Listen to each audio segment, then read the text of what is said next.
गरीब साध साध सब नेक हैं, आप अपनी ठोरे, जो सतलोक ले जाएंगे वो साधु कोई और।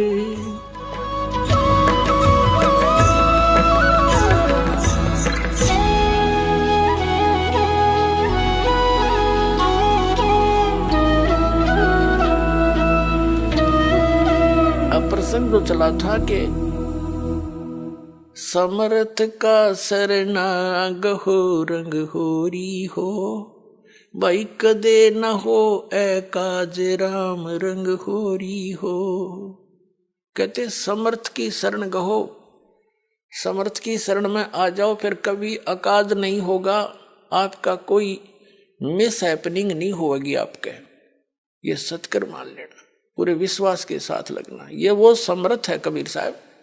इसकी शरण में आने के बाद फिर अपने प्रारब्ध कर्म में आए हुए आपदाएं भी ये ऐसे टालेगा, पहले कारण बना देगा, क्योंकि कारण बनी गया।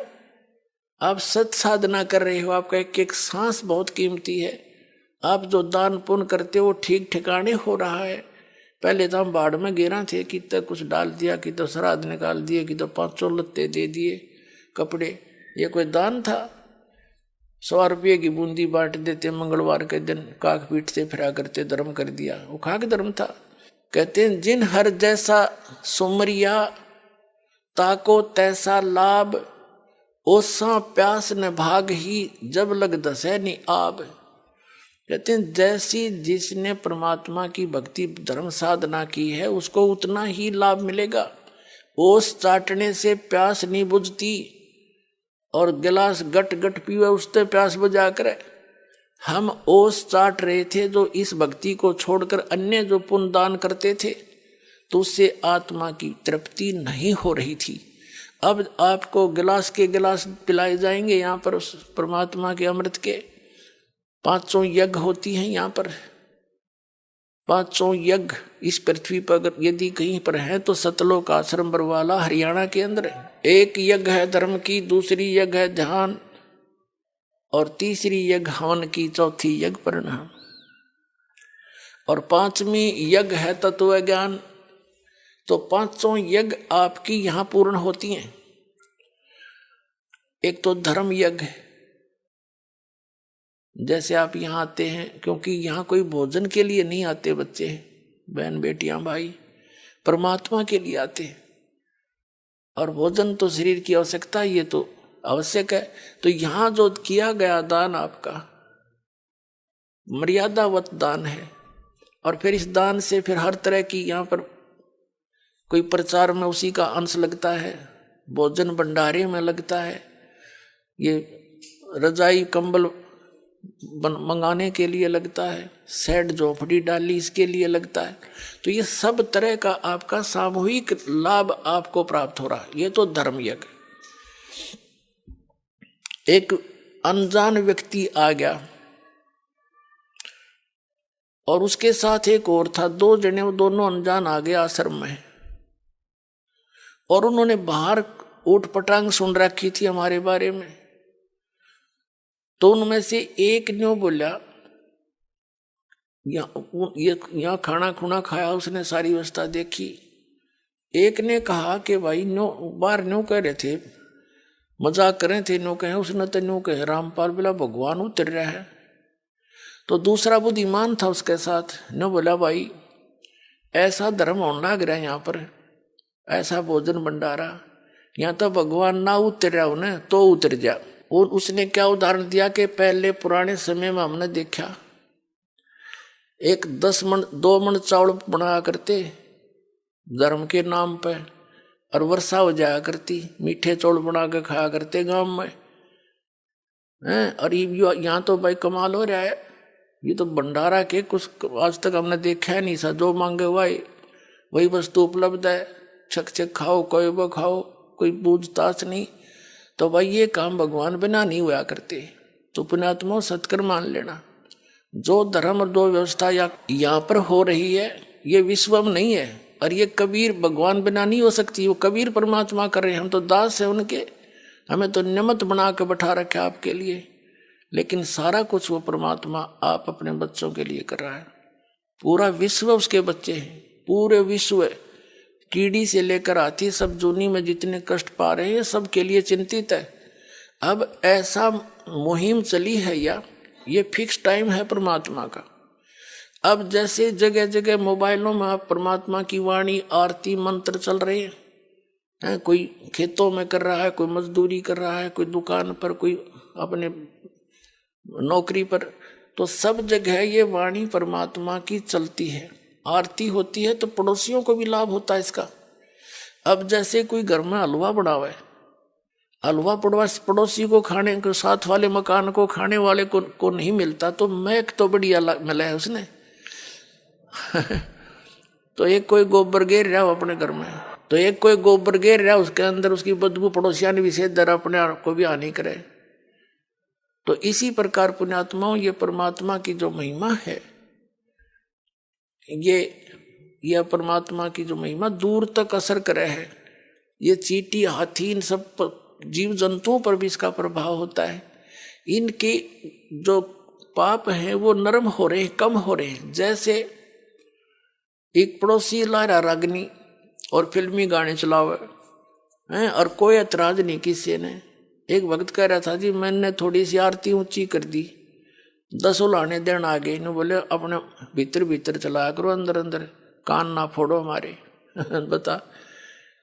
और कोई जैसे गाने चला रहा था एक, नो बोला थोड़ी आवाज करिए तेज, मैंने सुनती कोई ना।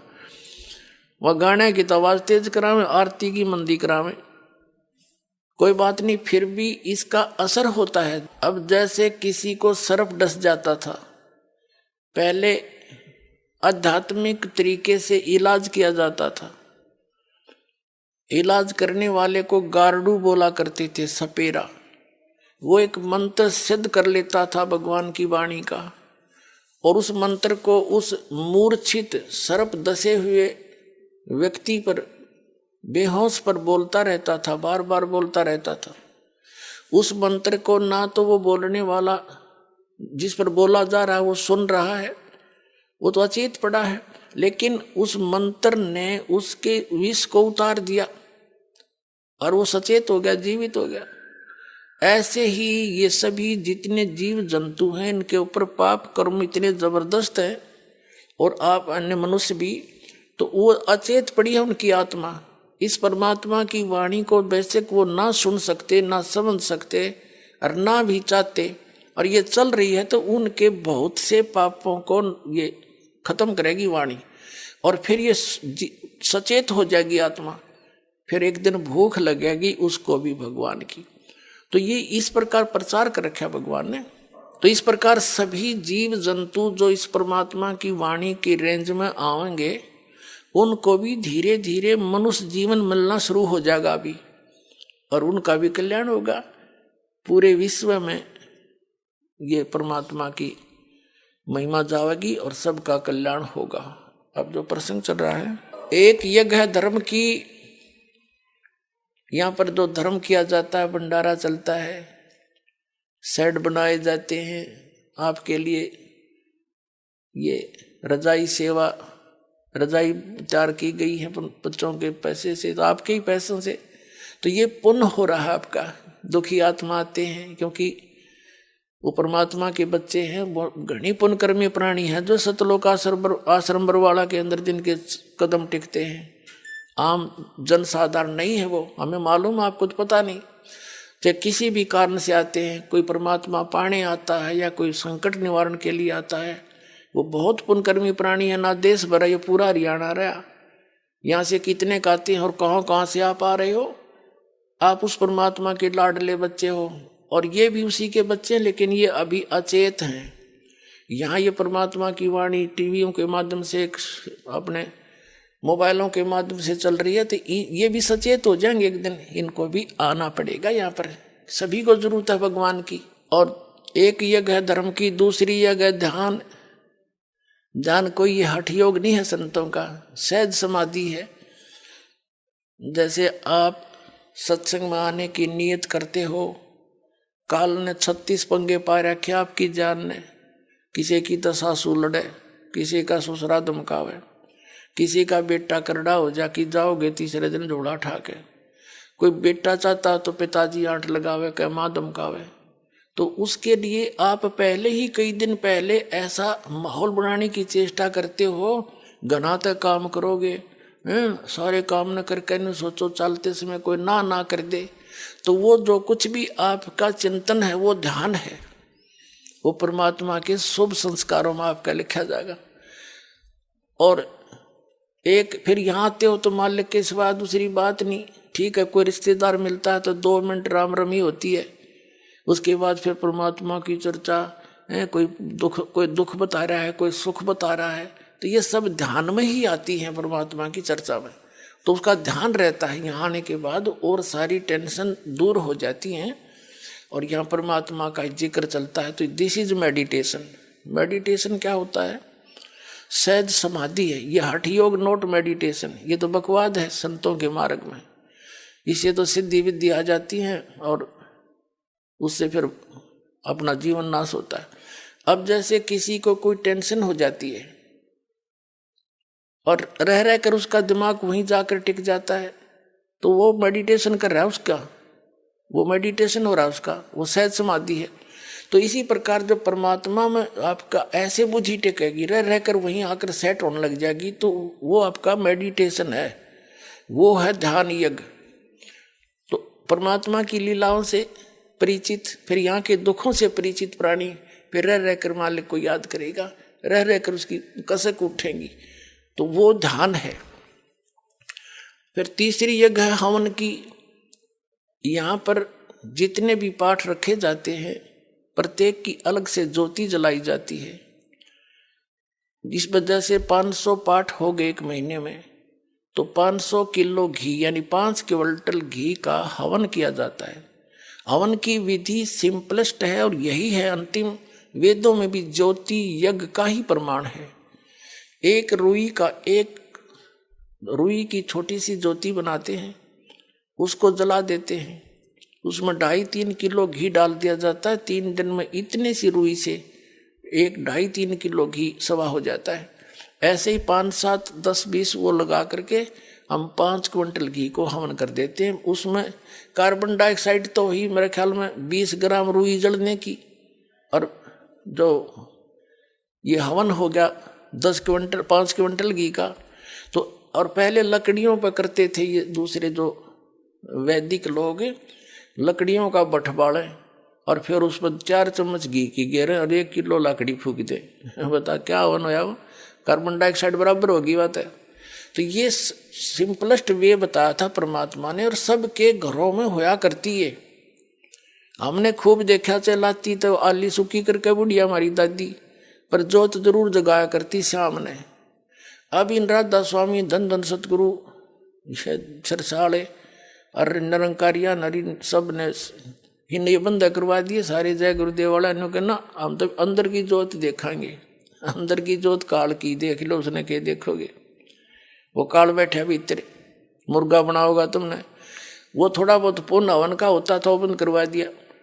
इन्होंने नास्तिक बनाने का ठेका ले रखा आपका। अब यहाँ से शुरू हो गया धार्मिकता पुनः पनपेगी पूरे विश्व में, इस बिना बात बने नहीं जीव की। तीसरी यज्ञ हवन की, चौथी यज्ञ प्रणाम है। यहाँ के दंडवत प्रणाम कराया जाता है। इससे अभिमान नाश होता है। अभिमान नाश हुए बिना भगवान नहीं मिल सकता। रावण में आदि नहीं आई, नहीं आपसे भक्ति तो आपसे 1000 गुना अच्छी करता था वो, लेकिन साधना गलत थी, आस्था सही थी। यहाँ से भगवान के लिए यहाँ से धड़ काट के अपने आप शीश चढ़ा देना, बालका खेलने को अंगुली भी ना चढ़ा सकता, लेकिन उसकी साधना गलत थी, उसको गुरु ठीक ना मिला और उसमें आधीनी नहीं आई, यहाँ मार खा गया। तो आधीनी सबसे पहले आनी चाहिए जीव के अंदर। कहते हैं संत मिलन को चालियो तज माया अभिमान, जो जो कदम आगे रख ओ हे यज्ञ समान। जैसे आप यहाँ आते हो, एक बालक बन के आवे, जैसे स्कूल में बच्चे जाते हैं, चाहे वो राष्ट्रपति का हो चाहे प्रधानमंत्री का हो, बालक तो बालक का होते हैं। और उनको एक ही बेंच पे बिठाया जाता है, एक जैसी व्यवस्था की जाती है। और जैसे कोई रोगी होता है, चाहे कितना बड़ा सेठ हो, कितनी उच्च पद प्राप्त व्यक्ति हो, जब उसको पता लग जाता है कि तुझे भयंकर रोग हो गया, फिर वो पद भूल जाता, जान दिखाई देती है उसको, अपना जीवन बचा है। डॉक्टर जैसे भी कहता लेट जाइए, तुरंत लेट जाता है। यहाँ बैठ जाइए, सांस जोर से ले, छोड़, कुछ भी कहे सारी करता है वो, उसमें भूल जाता मैं कौन हूं। तो पुण्यात्माओं, आप जन्म और मृत्यु के दीर्घ रोग से ग्रस्त हो, आप इस हॉस्पिटल में आए हो जहां पर इसका ट्रीटमेंट है, विश्व में और कहीं पर भी नहीं है। तो इसके लिए आप जी ऐसे आइएगा तो लाभ होगा। संत मिलन को चालियो तुझ माया अभिमान, जो जो कदम आगे रखे सो सो यज्ञ समान। परमात्मा की वाणी है, हमें बताना चाहते हैं जब परम संत आवेंगे ना, उस समय जरूरत पड़ेगी इन वाणियों की जो दाता बोल गए थे कि जब संत मिलन को चलो तो मन में किसी प्रकार का माया का, पोस्ट का अभिमान ना हो, तो आपको कितना पुण्य मिलेगा यहाँ का। एक कदम भी रखोगे ना, वो भी यज्ञ के तुल्य होगा। एक धर्म यज्ञ करने के लिए कितना खर्चा करते थे वो लोग, राजा लोग। वैदिक विधि से कहते 100 मन देसी घी, 100 मन देसी घी प्रयोग किया जाता था एक यज्ञ संपूर्ण करने में, जिसमें भंडारा भी होता था और हवन होती थी, बस इतना ही काम था। तो परमात्मा कहते हैं जहाँ 100 मन घी लगेगा तो अन्य आइटम कितने लगेंगे, यानी कितना खर्चा हो गया। और वो उस यज्ञ का पुण्य आपको संत दर्शन के लिए चलने में आदीनी भाव से, सच्ची लगन से, एक कदम से मिल जाएगा। इधर एक कदम भी रखा तो वहां से यहाँ तक कितने कदम रखते हो, कितने पुण्य आपको प्राप्त होते हैं। पुण्य उसी को प्राप्त होंगे जो आधीन बनकर आवेगा। अति आधीन दीन हो प्राणी, अर्ता को कहना ये अकथ कहानी। कहते विभीषण का भाग बडेरा, दासातन आया तिस नेरा, दासातन आया तिस विश्व बीसा, अर्ता को लंक देई बख्शीसा। ऐसा दासातन है भाई, लंक बख्शते वार नीलाई। कहते हैं विभीषण तो अधीन बना कबीर पर, वो परमात्मा कबीर जी का शिष्य था। ये लंबा कथाएं हैं, धीरे धीरे आपको सारी पढ़ावांगे पढ़ाई। विभीषण जैसे एक भक्त ने प्रश्न किया, कहने लगा जी मैंने रामायण खूब सुन रखी, पढ़ रखी, महाभारत पढ़ रखी, रामायण के अंदर मैंने एक शंका मेरे मन में है कि विभीषण और मंदोदरी ये 2 भगत की है वहां पर, और सारा राक्षस हो रहे थे उधर अभिमान में, मांस खाते थे और दारू पीते थे और मस्तार रखा था। ये 2 भगत कैसे पा गए, उनकी महिमा देखा, ऐसा ज्ञान उनके पास कहाँ था। न बोला जी मैंने सब मंडलेश्वरों के पास, आचार्य शंकराचार्यों के पास ये प्रश्न कर लिए, किसी मेरी संतुष्टि नहीं हुई उनसे। तो मैं बोला भाई इस यह संतुष्टि दास तो होगी, सोनी बताऊं तेरे। फिर उसको सारी कहानी सुनाई कि कबीर परमात्मा 4 युग में आते। सतयुग में सतसुकृत नाम से आए थे, त्रेता में वो मुनिंदर नाम से, ऋषि नाम से आए थे, द्वापर में करुणामय नाम से, और कलयुग में वो कबीर नाम से आए थे। जब मुनिंदर नाम से त्रेता में परमात्मा आए हुए थे, उस समय एक नल और नील नाम के 2 शिष्य बने थे। वो बहुत दुखी थे, उनके आशीर्वाद से वो स्वस्थ हो गए थे। फिर वो थोड़ी बहुत गलतियां हो जाती थी, वस्त्र कपड़े धोने जाते थे तो वो भोले भाले थे, उनके हाथों से दरिया में बहुत से कपड़े और बर्तन बह जाते थे। तो परमात्मा ने उनको आशीर्वाद दे दिया था, बेटा सेवा तो करो, लेकिन आज के बाद तुम्हारे हाथ से कोई भी वस्तु पानी में नहीं डूबेगी। उसके बाद परमात्मा एक चंद्र विजय नाम का भाट था लंका के अंदर, उनके 16 सदस्यों ने, घर के सदस्यों ने, पुत्रवधुओं ने, पुत्रों ने, पुत्रियों ने, सब ने उपदेश लिया था कबीर जी का।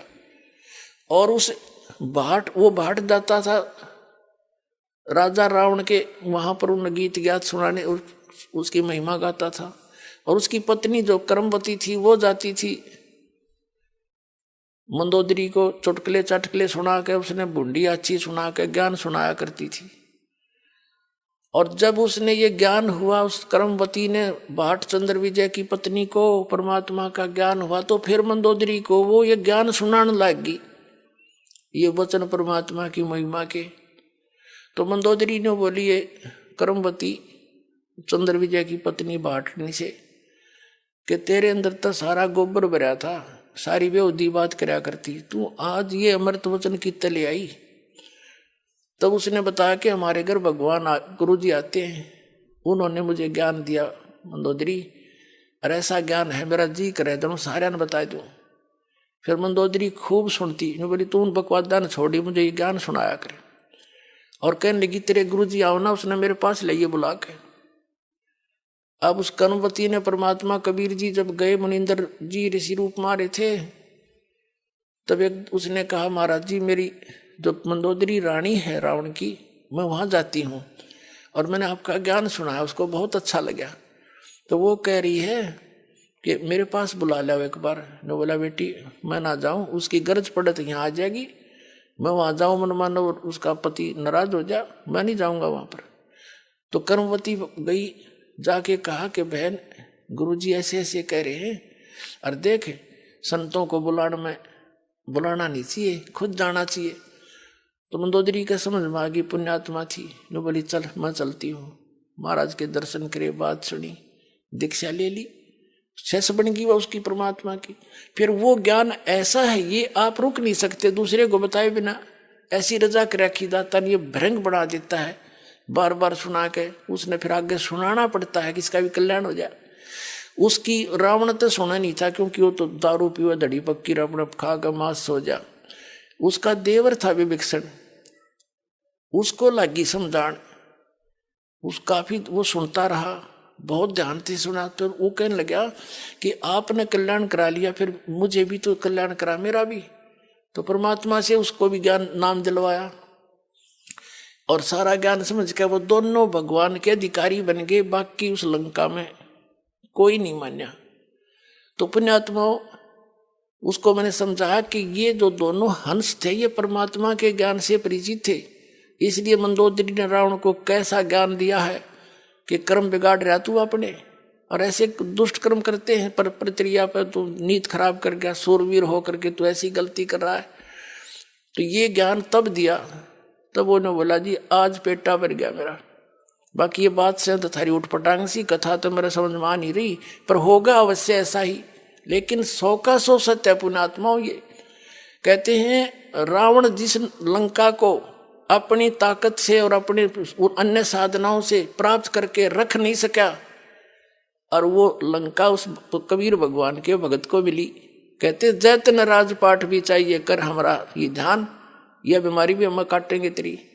कहते हैं भी विभीषण का भाग बडेरा, दासातन आया तिसनेरा, दासातन आया विश्व बीसा, ताको लंक देई बख्शीसा। बख्शीश में दिवाई कबीर भगवान ने, अगले तू कर ले राज, तने राज चाहिए, क्यों ज्ञान तो था नहीं, भक्ति मालिक की जरूर करते थे।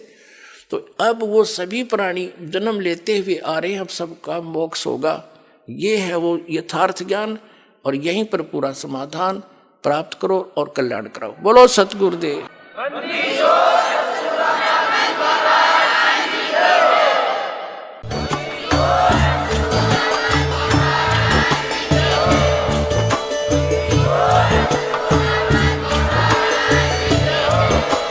आप सुन रहे थे जगत गुरु तत्वदर्शी संत रामपाल जी महाराज जी के मंगल प्रवचन। अधिक जानकारी के लिए विजिट कीजिए हमारी वेबसाइट www.jagatgururampalji.org। संत रामपाल जी महाराज जी के शुभ आशीर्वाद से पूरे विश्व भर में 500 से भी ज्यादा नाम दीक्षा केंद्र हैं, जिन पर संत रामपाल जी महाराज जी द्वारा ऑनलाइन निशुल्क नाम दीक्षा दी जा रही है। अपने नजदीकी नाम दीक्षा केंद्र का पता करने के लिए संपर्क करें 8222880541।